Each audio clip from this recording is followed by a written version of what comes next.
जिंदगी है साथियों, बिखरेगी नहीं तो निखरेगी कैसे और उलझेगी नहीं तो सुलझेगी कैसे। नमस्कार साथियों, मैं अमन, प्रेसिडेंट स्टूडेंट्स वेलफेयर एसोसिएशन, मानव भारती यूनिवर्सिटी सोलन, हिमाचल प्रदेश। आज इस वीडियो के माध्यम से बहुत ही महत्वपूर्ण जानकारी आप लोगों के बीच में लेकर के आया हूँ। जब से हमारी honourable high court of Himachal Pradesh ने 20 दिसंबर 2024 को PIL नंबर 22 और 2022 में अपने ऑर्डर्स को पास किया है, तब से काफ़ी ज़्यादा संख्या में मुझे स्टूडेंट्स की कॉल आ रही है, मल्टीपल कॉल्स आ रही है। सर, हमारे लाइफ का क्या होगा, हमें आगे गाइड कीजिए, आगे हमें करना क्या है और हमारे फ्यूचर को कैसे हम सेव करें। तो वैसे तो मैक्सिमम पॉइंट्स को मैंने अपनी लास्ट वीडियो के अंदर क्लियर कर दिया था।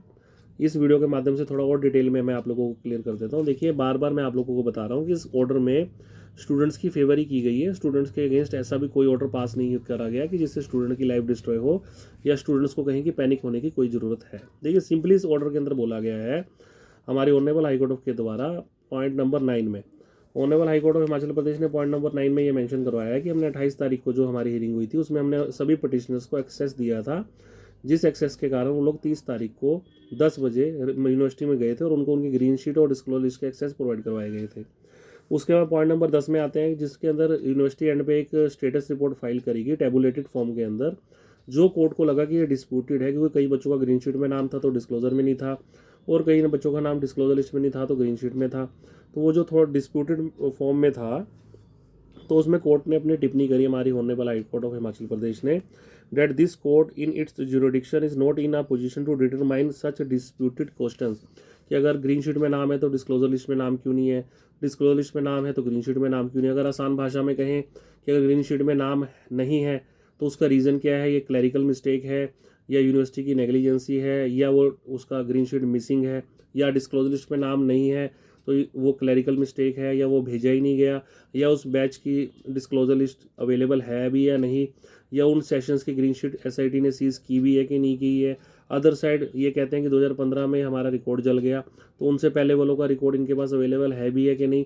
ऐसे काफ़ी सारे डिस्प्यूटेड क्वेश्चंस थे जिनको मतलब कि डिटरमाइन करने के पोजीशन में हमारी ऑनरेबल कोर्ट नहीं थी। तो कोर्ट ने उसके लिए ये बोला बच्चों को, या यूँ कहीं पटिशनर्स को ये गाइड किया या ये डायरेक्शन दी थ्रू थ्रू दिस जजमेंट कि आप लोग जो है कॉम्पिटेंट कोर्ट ऑफ जुरिडिक्शन को अप्रोच करें अपने ग्रीवियंसेस के रिड्रेसल के लिए। और जिनका कोई ग्रीवियंस नहीं होता, डायरेक्शन दिया यूनिवर्सिटी को कि आप लोग इनके डॉक्यूमेंट्स को इशू कर दो। मैं पढ़ के बता देता हूँ आपको पॉइंट नंबर 11 इस ऑर्डर का। Therefore, in the particular facts and circumstances of the case, we leave it upon to the petitioners and students to approach competent court of jurisdiction for redressal of their grievances as regards those students या petitioners against whom the university does not have any grievance. We direct that their respective documents including degrees and other academic documents may be hand over to them. Simply लिखा है कि petitioners oblique students, या कहीं कहीं पे petitioner word use किया गया है, कि वो लोग जाएं और अगर उनको लगता है कि उनके अगेंस्ट कोई ग्रीवियंस नहीं है तो यूनिवर्सिटी उनको डॉक्यूमेंट इशू कर दे। तो अपने ग्रीवियंस के रिड्रेसल के लिए आप लोग अप्रोप्रिएट कोर्ट ऑफ लॉ को अपनाइए।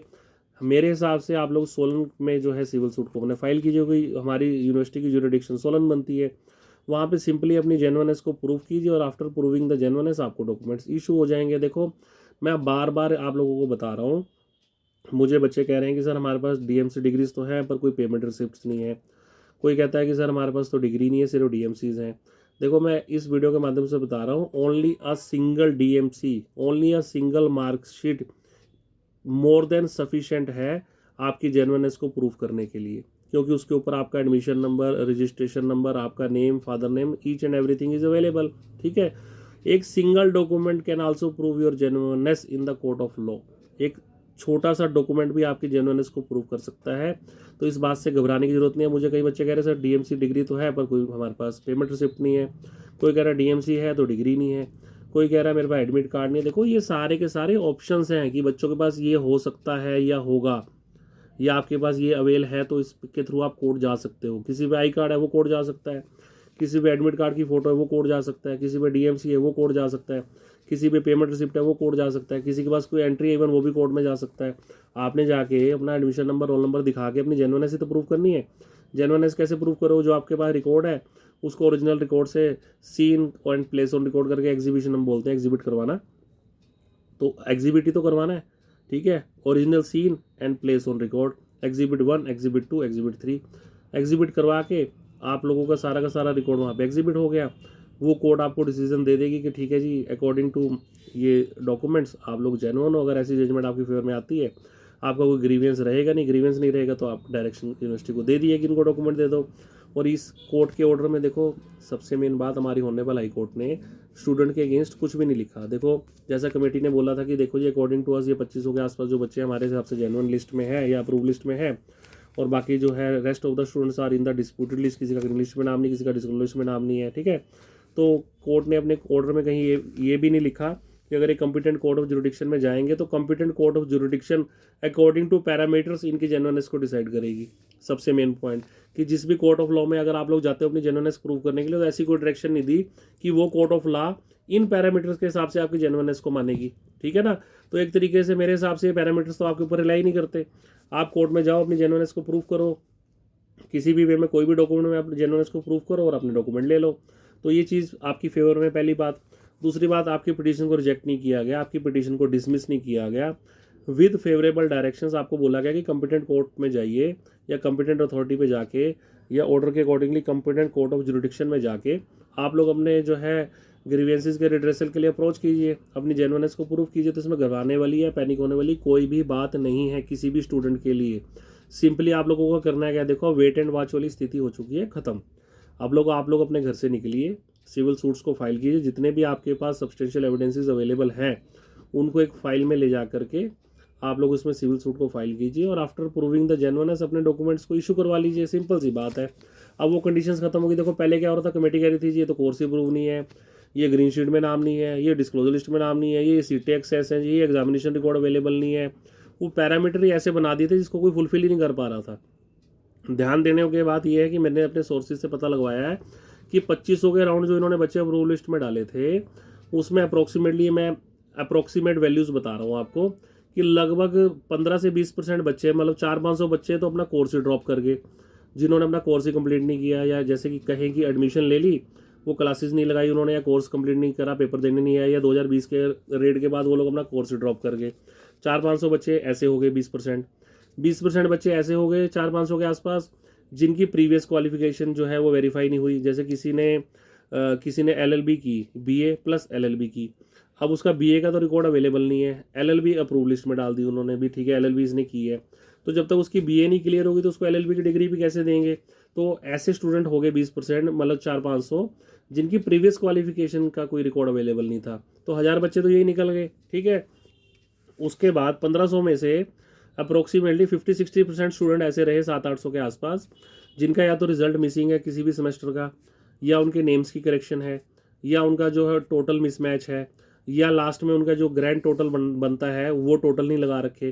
तो उस टाइप की भी कोर्ट के द्वारा, ऑनरेबल हाई कोर्ट के द्वारा कोई परमिशन नहीं दी गई उसके अंदर कोई भी करेक्शंस करने की, क्योंकि जो ओरिजिनल रिकॉर्ड है वो अंडर ट्रायल है एज ए एविडेंस, ठीक है। तो वो बच्चे भी लटक गए। तो अब नॉर्मली अगर देखा जाए तो 9 से लेके 24 तक अकॉर्डिंग टू कमेटी इन्होंने तो लगभग अप्रोक्सीमेटली 400-500 बच्चों को डिग्रीज इशू किए हैं, वेरीफाई किए हैं जेन्युइनली, ठीक है। तो ऐसा तो नहीं हो सकता कि सिर्फ 500 बच्चे वेरीफाई हुए होंगे, या इससे ज़्यादा तो बच्चे क्लेम कर रहे हैं अपनी डिग्रीज के लिए। 7747 को तो वेरीफाई करने के लिए डायरेक्शंस दी थी। तो इसलिए बिल्कुल भी घबराइए मत, आप लोग सभी एक ही पोजीशन पे स्टैंड है ड्यू टू दिस पैरामीटर्स। तो इसका परफेक्ट सोल्यूशन हमारी honourable high court of Himachal Pradesh ने दिया है कि आप लोग कॉम्पिटेंट जुरिडिक्शन ऑफ कोर्ट में या कॉम्पिटेंट कोर्ट ऑफ जुरिडिक्शन में जाके इस अपने जेन्युइननेस को प्रूव करके अपने डॉक्यूमेंट्स को ले लीजिए। तो इसमें कुछ भी घबराने के लिए, कुछ भी पैनिक होने की, किसी भी प्रकार से टेंस होने की कोई भी ज़रूरत नहीं। और मैं तो इतना मानता हूँ ये बहुत अच्छा डिसीज़न है, ठीक है। PIL 2 साल से पेंडिंग थी, बच्चे लटकते रहे थे, 3-3 महीने की डेट्स लग रही थी। कोर्ट ऑफ लॉ ने, हमारी honourable high court of Himachal Pradesh ने बहुत अच्छा डिसीजन दिया कि आप लोग अपनी जेन्युइननेस को जाके ट्रायल कोर्ट्स में प्रूव कीजिए, क्योंकि कमेटी का ये स्टैंड था जी, पैरामीटर को फुलफिल नहीं करोगे हम डिग्री नहीं देंगे, डॉक्यूमेंट्स इशू नहीं करेंगे या वेरीफाई नहीं करेंगे। स्टूडेंट्स कह रहे थे हम करें तो क्या करें, पैरामीटर ऐसे बना दिए। तो इसका परफेक्ट सोल्यूशन है कि आप लोग जो है कॉम्पिटेंट कोर्ट ऑफ जुरिडिक्शन में जाके अपनी जेन्युइननेस को प्रूव कीजिए।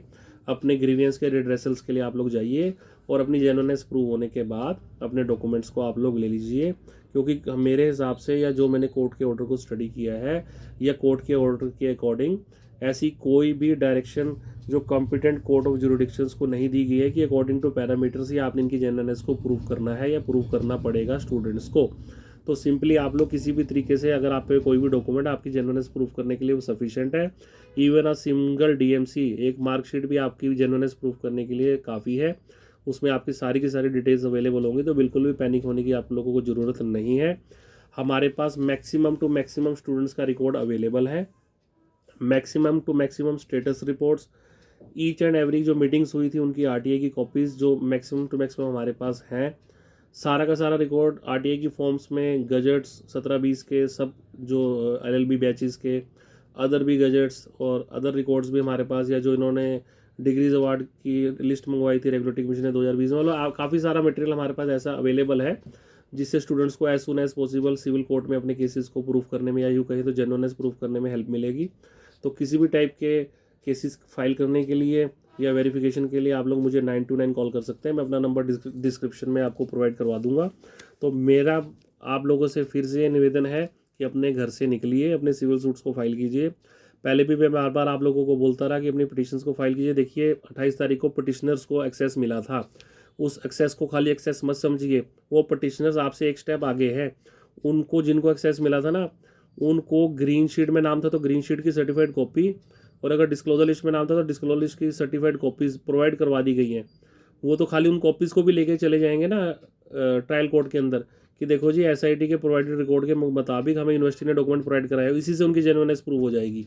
तो ये आप लोगों के लिए वीक पॉइंट है, ठीक है। तो अपने पूरे के पूरे रिकॉर्ड्स को मेंटेन कीजिए, और रिकॉर्ड्स को मेंटेन करने के बाद सिविल सूट को फाइल कीजिए, और एज सुन एज पॉसिबल अपनी जेन्युइननेस को प्रूव करके आप लोग डॉक्यूमेंट्स लेने के लिए हकदार हो जाएंगे। और जो भी कोर्ट के डायरेक्शंस है वो स्टूडेंट्स की फेवर में ही है, इतना पैनिक होने की ज़रूरत नहीं है। ना ही कोई उन्होंने ये बोला कि कमेटी के अकॉर्डिंग जो डिस्प्यूटेड लिस्ट में बच्चे हैं उन सबको हम नॉन जेन्युइन बोलते हैं। ना कोर्ट ने आपकी पीआईएल को डिसमिस किया, ना आप पीआईएल को रिजेक्ट किया, ना उन्होंने ये बोला कि स्टूडेंट्स फेक है, ना उन्होंने आपके क्लेम्स को फेक बोला, ना उन्होंने कोई एफआईआर की डायरेक्शन दी कि जितने भी बच्चे इन पर एफआईआर दर्ज कर दो, ये भी सब फेक हैं। सिंपली कोर्ट ने बोला कि कॉम्पिटेंट कोर्ट ऑफ जुरिडिक्शन में जाके अपनी जेन्युइननेस को प्रूव करो। तो बार बार आपसे कह रहा हूँ, घर से निकलिए, अपनी जेन्युइननेस को प्रूव कीजिए, और किसी भी हेल्प के लिए, किसी भी डॉक्यूमेंट के लिए जो हमारे पास अवेलेबल रिकॉर्ड्स हैं, किसी भी रिकॉर्ड के लिए आप हमें 929 कॉल कर सकते हैं, हम आपकी पूरी हेल्प करेंगे। और एज सुन एज पॉसिबल जो हमारे पिटिशनर्स हैं जिनके हमारे थ्रू केसेस चल रहे हैं उनको एज सुन एज पॉसिबल हम जो है रिलीफ दिलवा देंगे या रिलीफ दिलवाने की कोशिश करेंगे, ठीक है। तब तक के लिए अपना ख्याल रखिए और अपने घर से निकल के अपने सिविल सूट्स को फाइल कीजिए। और किसी भी टाइप की वेरिफिकेशन या केस की हेल्प के लिए आप मुझे 929 कॉल कर सकते हैं। मैं अपना नंबर डिस्क्रिप्शन में प्रोवाइड करवा दूंगा। Thank you.